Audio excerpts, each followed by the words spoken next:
What's up guys? Welcome back to my channel. My name is Mike Sieben and welcome to the channel where we talk about everything Amazon FBA. In today's video, we're going to be talking what not to sell on Amazon and why you should avoid these items. Let's get into it.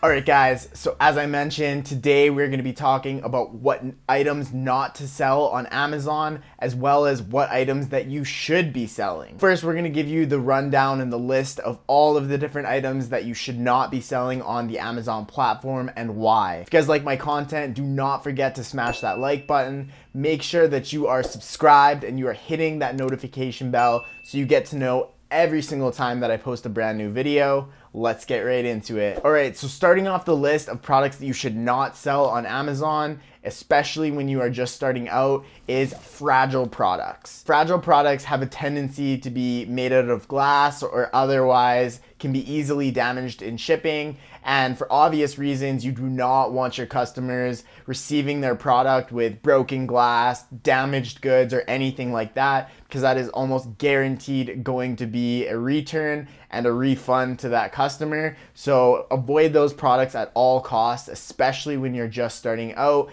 unless you have a really robust prepping and packing process in place that you can be assured that those products are going to arrive to your customers in a good and safe condition. The second thing I would recommend staying away from is electronics. So especially in the beginning, I would recommend staying away from electronic goods. There's always the possibility that you end up with a lemon or a product that just doesn't work for whatever reason. Now you are responsible and you're likely going to get a return or a refund for that. As well as electronics tend to just have higher rate of returns. People generally like to return electronics products a lot more than any other category for whatever reason. This has just been from personal experience. Third thing is going to be meltables. So anything that can melt, whether it is a chocolate bar or a candle, is actually really good to avoid, especially in the summer months. And Amazon at their FBA warehouses actually have a policy that says between May 1st and October 15th of every year, they will not accept anything that is considered a meltable in their FBA warehouses.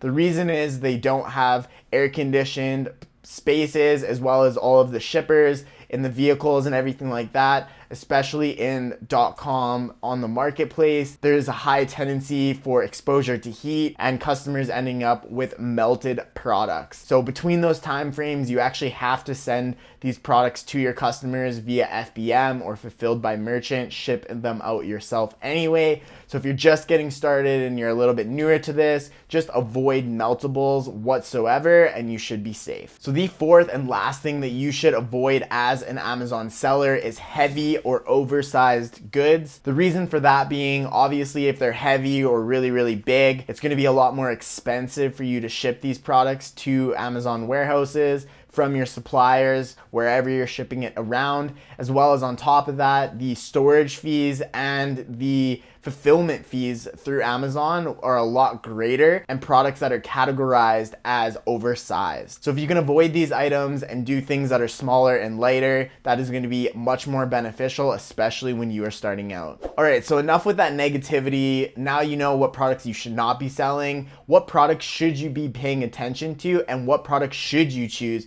for your store. So things that are small and that are light make for really good inventory. So things like small bottles, small goods, household items that are really small, easy to ship, and very light to fulfill are generally really good products. And we like to do a lot of products that are smaller and lighter. So in the toy category, a lot of kids' toys are a little bit smaller. Dietary supplements, vitamins, those types of things. You can look at household goods, cleaning supplies, all of those types of things. Basically anything you can kind of hold in your hand is generally going to be a pretty good item to start out with, because the shipping costs are going to be very low, as well as the Amazon fees and fulfillment costs will also be very low. Speaking of small and light, Amazon actually has a small and light program. And so this program is set up specifically for inexpensive and small items. So if you're selling anything that's gonna sell under $7 and is under a certain size and weight requirement, you can actually enroll the products into the Amazon FBA small and light program. So what this is essentially a program that allows you to sell the products at a reduced FBA fee. So instead of Amazon charging you the regular or even oversized fulfillment and FBA fees, they're gonna charge you a reduced rate for this because you've chosen an inexpensive and small item. So this program is available, and make sure that you are paying attention to it when calculating all of your fees and everything like that. The third thing is to do products that are safer alternatives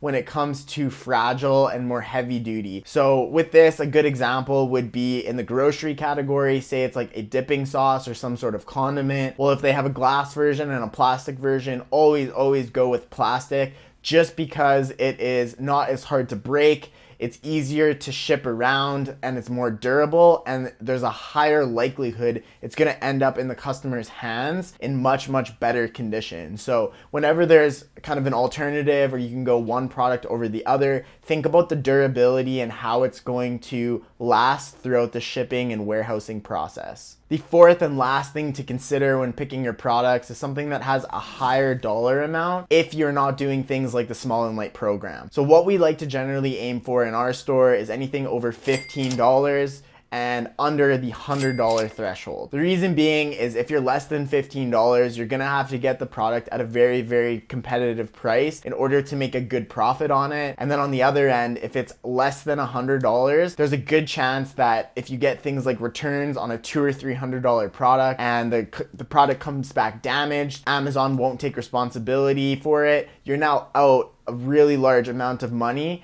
versus if it was a $20 or $30 item and you get a return in, it really doesn't affect the bottom line nearly as much. And it's just a reality and a truth that in this business, there are gonna be returns, there are gonna be unsatisfied customers, and that's for a variety of different reasons, but do expect that you will get returns. So if the item isn't priced too expensively or very high ticket item, it's a lot more palatable and has less of effect on your business overall. All right, guys, that is all I have for you today. This has been what products to not sell and the products that you should be selling when doing Amazon FBA. Hope that you guys learned something today, and if you did, please make sure you smash that like button. That helps out the channel immensely. Also make sure that you're subscribed, hitting that notification bell so you know that every single time I post a new video, you can be the first one to see it. Other than that, that is all I have for you guys today. I hope that you have a fantastic day, and peace.